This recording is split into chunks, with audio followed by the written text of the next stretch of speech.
Y'all saw the title. That's what we're doing. Like and subscribe. Y'all got this. Okay, here's what you'll need. All filter, air filter if you want to change that, all filter wrench or pliers, basic wrench set, funnel, and something to catch the old all. Locate your oil pan and the drain plug. Place your drain pan under the plug.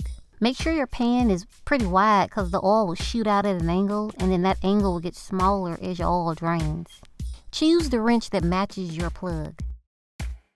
Now if the oil is thick and blacker than tar dipped in midnight like here, it could be dirt and contaminants in the oil, carbon deposits on your engine, could also be oil additives as well. Now locate your oil filter. Use your filter pliers or filter wrench to remove the filter. Now mine was stuck on there like two dogs humping in the sun, but there are a few ways to get it off. One is hammering a long screwdriver through it and using that as leverage to turn it. That didn't work for me, and I basically tore the filter to shreds. What did work for me was the Tourniquet Method, and I've put a link below to Chasing Crusty Cars' video on how to do it. My camera kept falling while I was trying to record that part, so. Once I got it to budge, I used my filter wrench to do the rest. I found a pipe to put on the end of it to give myself a little more leverage. Remove the filter slowly and make sure the oil is dropping into your drain pan below.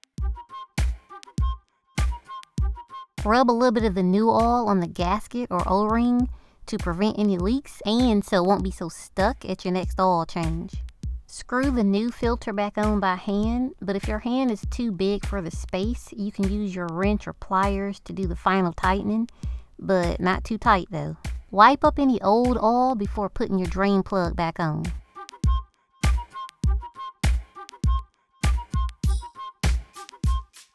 Usually on your engine block, you'll see a cap with an oil symbol on it. That's where you'll be pouring in the new oil. Check the make and model of your car to see how many quarts it takes. Replace the cap and start the engine and let it run for about 30 seconds to let the oil circulate. Now turn the engine off and wait for a few minutes before checking the oil level. Locate your oil stick. Pull it out and wipe it clean and then put it back in. Then pull it out to check the level. Your stick may have holes in it where the top hole indicates full, or it may have words. My stick has the words safe and add, so I just make sure the level is in the safe zone. Okie smoky, that's it for the oil change.